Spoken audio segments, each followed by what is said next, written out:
And in Milwaukee, it's 33 degrees. The following is a paid presentation. Advice and opinions expressed during the Sunday Sip are solely that of the hosts or guests and not WTMJ Radio or Scripps Media Incorporated.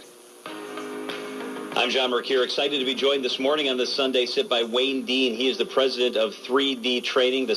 You have a lot of very cool products and programs, and we're going to dive into some of them. But one that I know is close to your heart and really impacts a lot of people is Professional Advantage. I love this program. Why is it important, Wayne? You're a successful company that you've decided. Why is it important that you've decided to give back to veterans and to those in our community? Well, it's ironic that veterans who have been discharged since 2005 have an unemployment rate of almost 19%. Now, they got all this great experience and these great talents, yet people aren't willing to hire them because they don't have some of the selling skills that we teach in our class. So we teach them the... You know, I love your programs, Wayne, because whether you're an established professional seller or you're just out of school and are beginning your selling career, you guys have something in your roster for just about everybody. You know, we appreciate you saying that. What I try and get across to people is sale is not a four-letter word. You know, some people think that selling is bad. You know, if you ask the average person to define sales, they'll say trying to convince, manipulate, trick. Sales is not about tricking, manipulating people to buy something they don't need or want. Sales is about just influencing people to a mutually beneficial decision, one that helps you and one that helps them. What more noble profession could there really be? I try and teach most of my people that you're kind of like a doctor. A real salesperson diagnoses what's wrong and then offers their product as a cure. And it's not trying to trick people to buy something. It is just influencing people to a mutually beneficial decision. You know, my mama taught me, don't talk to strangers, don't take money from strangers. The two things you have to do in sales.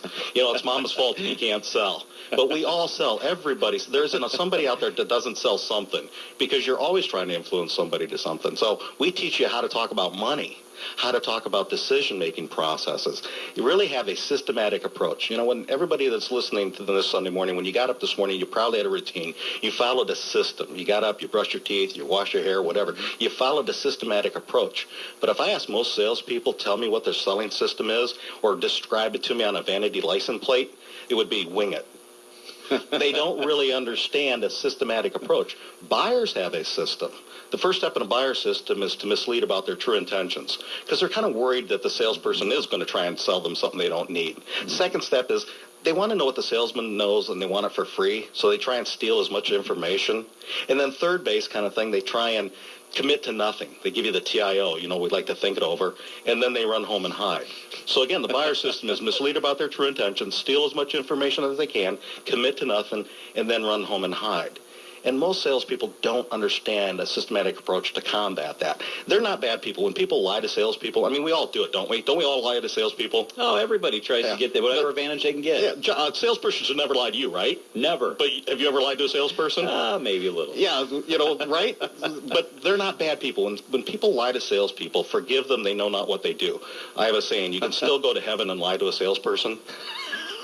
That's great. I'm going to write that down. We have been taught that it's okay to lie to salespeople. I don't know about you, but for me, I learned from my mother. Like, when I was a kid, I hated August because the back-to-school commercials would come on. Not because it reminded me the school was going to be coming soon. For me, it was that my mother would soon come to me and say, hey, Wayne, we have to go buy you new clothes. We have to go shopping. Now, I don't know about you, but for a 12-year-old boy, something I hated to do was go shopping. Everybody, boys. So my mom said, no, come on, we're just going to go shop. We're going to buy you some new clothes. We're going to buy you 2 new pairs of pants, 2 shirts, a gym shoes. We're just going to buy you some clothes. So my mom drags me to the store to supposedly buy stuff. And so we're looking at the clothes, and the salesman walks up and says, can I help you? And my mom says, no, thanks, just looking. And I said, wait a second, Mom, you lied to somebody. You told me you're buying. You told him we're looking. So we have learned from our parents it's okay to lie to salespeople.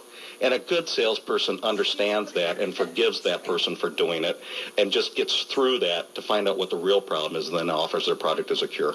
I love your approach. He is Wayne Dipp. Thanks for being with us, Wayne. Thanks, John. Appreciate it. Coming up here, we'll check in with Colleen Bolin in the WTMJ 24-hour newsroom and check the weather next. Eventually, we all have to move, especially once